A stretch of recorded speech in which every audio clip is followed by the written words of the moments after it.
кішігірім видео, я. Бірнеше жыл қатарынан біз тығыз жұмыс жасап жатырмыз. Балалардың бойына ұлттық құндылықты сіңірудеміз. Ұлт ертеңі мен мемлекет тұрақтылығының кепілі болып табылатын адал азамат тұлғасы.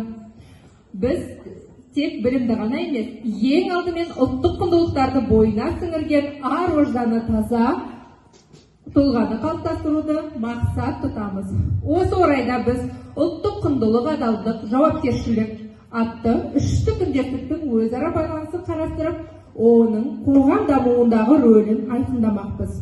Адал азамат тұжырымдамасы бүгінгі қоғамның басты бағдары. Бұл идеяның негізінде ұлттық құндылықтарға түйінген үшті күндестік жатыр. Осы орайда ұлттық киімге тоқталғым келеді. Киім адамның сәнін келтіреді, бізді өткенімізбен байланыстырады. Ұлттық киім бүгінгі күнде күнделікті қолданысқа келе ме, оны ыңғайлауға бола ма?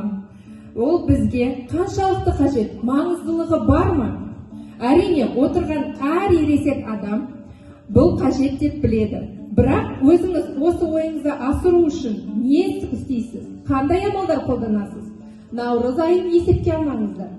Ұлттық киім әр халықтың болмысына, дәстүріне байланысты құрастырылған. Тарихымызға үңілсек, біздің шебер, әрі дана халқымыз әр киімді денеге ыңғайлы және қорғау функциясын дұрыс атқаратындай етіп тіккен. Кең байтақ жазық даламызда көшпенділік етіп, күнделікті көптеген жұмысты атқарып жатса да, әрқашанда көркемділікке мән беретін.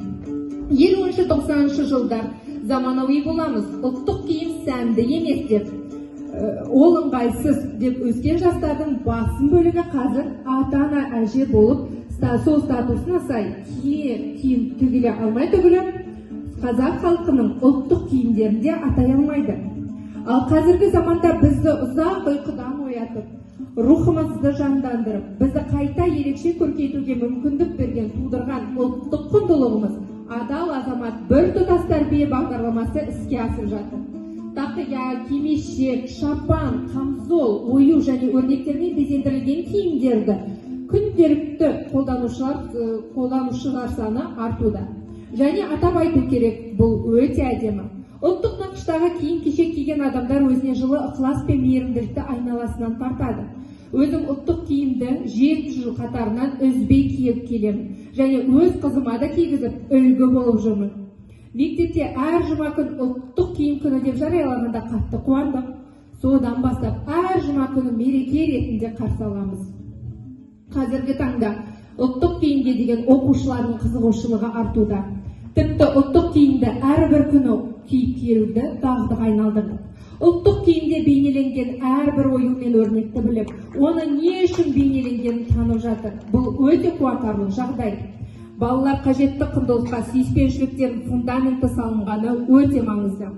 Адал азамат біртұтас тәрбие бағдарламасы енгізілгелі бірнеше мәрте ұлттық киім туралы мектебімізде сынып сағаттары, сыныптан тыс іс-шаралар үзбей жүріп жатыр. Оқушылар сөзбен емес, іспен барлығын танысып көріп жүр, мұражайларға саяхат жасап жүр. Өткенде қалмасын, бүгін әрқайсымыз ұлттық киім құндылығын дәріптеп, ою және өрнектермен көмкерілген заман талабына сай киім-кешектер әшекейлермен өзімізді көркейтіп жіберейік. Жобамыз тақырыбында сіздерге арнайы оқушылар мен аналар және сынып жетекшіміз ұлттық киім үлгілерін көрсетуде. Осындай ұлттық көркемділік біздің жанарымызды күнделікті қуантсын. Адал азамат бұл жай ғана ұран емес, ой, сөз және істің бір арнада тоғысуы. Осы үшті күндестік сақталғанда ғана біз әділетті қоғам мен қуатты мемлекет құра аламыз. Ұлттық құндылықтар бұл жерде тұлғаны бағыттайтын басты темірқазық рөлін атқарады. Ұлттық мұраны сақтау